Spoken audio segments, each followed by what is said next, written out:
Hello citizens and welcome back. This is our match reaction to Brighton 0, Man City 4 in the Premier League, so make sure to hit the like button, hit subscribe as well. Let's jump into it. I don't know what it is about this time of the year where the boys just kick on, but we absolutely love it. I think they relish that little last 5-6 games of the season where they can hunt down someone or try and stay ahead. I think Pep gets the players fired up just the right time of the season. You know, because if you look at the first half of the season, I think we were terrible for quite large parts of that. But then as soon as we hit April, May, you know, we go absolutely nuts. And look, it's a really good win for us. And I said in the match preview, you know, Brighton have been quite indifferent this season. They've had some good results, but they've also had some very poor results. And this for them was a poor game. I think City played well. You know, a couple of changes we made were pretty good. And like I said, Pep's not going to make any. He's not going to change it up for anything, really. He's going to try and play his strongest team every single time. He's going to try and get goals on the board, and he's going to try and win in the opening hour of the game. And we had it done in the first half, to be honest. Another Foden masterclass. I thought he was brilliant today. An absolute wonderful diving header from De Bruyne.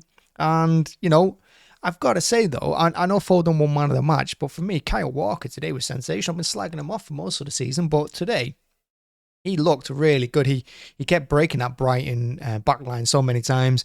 Got behind them a number of times. Got a couple of assists as well. I think Walker today was absolutely brilliant bombing forward.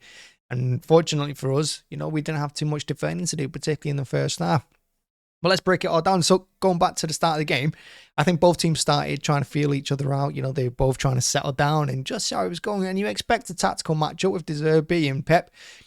And I think that's what we got for the opening 10-15 minutes. But once we scored that goal, when Brighton tried to open up a little bit and they tried to attack, that just gave us more space to work in. And because of all the rotation the players were doing, and Bernardo was sitting in the middle, but he was popping up absolutely everywhere. You had Foden, De Bruyne, they were swapping positions. Alvarez with his high-intensity press the entire first half. Again, he was fantastic in that first half, winning the ball so many times from them and causing them so many problems whenever they had the ball, particularly stealing their fullbacks.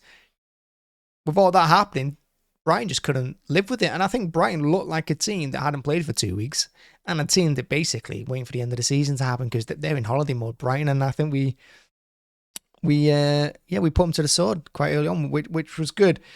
The first goal, like I said, Walker gets behind the back line, wonderful right foot cross to De Bruyne. It was a wonderful diving header as well. I think it's a really good goal. Whether the keeper should save it, who cares? It was a fantastic goal. And it's his first header in the Premier League, apparently. Fair play to him. Second goal, free kick. I saw a lot of things about Foden diving. He didn't dive. I think he just slipped, and I think he was nudged a little bit, knocked off balance, went down. Wasn't a dive. Maybe not a foul anyway, but who cares? Deflection goal, 2-0.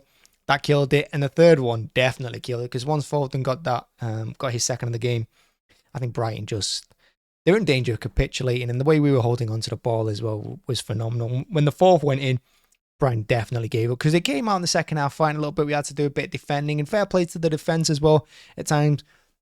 Beginning of the second half and at the end of the second half, I think they were quite determined to keep that clean sheet, and you could see that it was a good performance from them all round.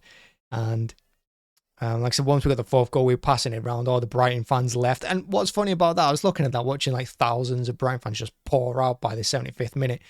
If that had happened yes, I would say we'd never hear the end of it, but you know, you won't hear anything because it's not us. So yeah, unbelievable game. And if you want to laugh, definitely go check out my Goldbridge That's Football, because I watched him rage quit at half-time when we were 3-0 up. He refused to do the rest of the watch-along. So look, that's how good we were today. And pressure, not really feeling it, are we? We're definitely not feeling any pressure. And after Arsenal's fantastic win against Chelsea, and we would have seen that happen, we would have watched Liverpool get beat by Everton as well. The players definitely responded really well. And going out in the Champions League, we've had some tough games, you know. Chelsea in the semi-final, the FA Cup, that was a tough game. We came through it. Late goal by Bernardo. This should have been a tough game, but we made it look absolutely simple. And we did make Brighton look like an ordinary team. And the 4 goals is definitely going to help towards goal difference. Although I still don't think we're going to make that up. But it's still a very, very good result. And it puts us in good stead going forward as well, because we've got another tough game, Nottingham Forest at the weekend. A team who are absolutely fighting for something, unlike Brighton. They're fighting for their lives. They're at the bottom of the table. They're going to need that win because they're running out of home games to do it. So do not expect that Nottingham Forest game to be easy, because as we saw last season against them, it's going to be anything but. Big game for us, that, and the players need to get some rest. But yeah, fantastic result this one. 4-0 City, upsetting everyone else, fantastic. Marching on towards the title, 1 point behind Arsenal with a game in hand. I'm hoping Tottenham beat them at the weekend. If Tottenham beat Arsenal the weekend, I'm going to be very confident of us regaining this title. We'll just have to see. I think Sunday's going to be a big day for the title race. And a big day as well for the bottom of the table too. So yeah, thank you very much for watching. Make sure to hit the like button, hit subscribe as well if you like this show, help the channel grow. Thank you very much. Bye-bye.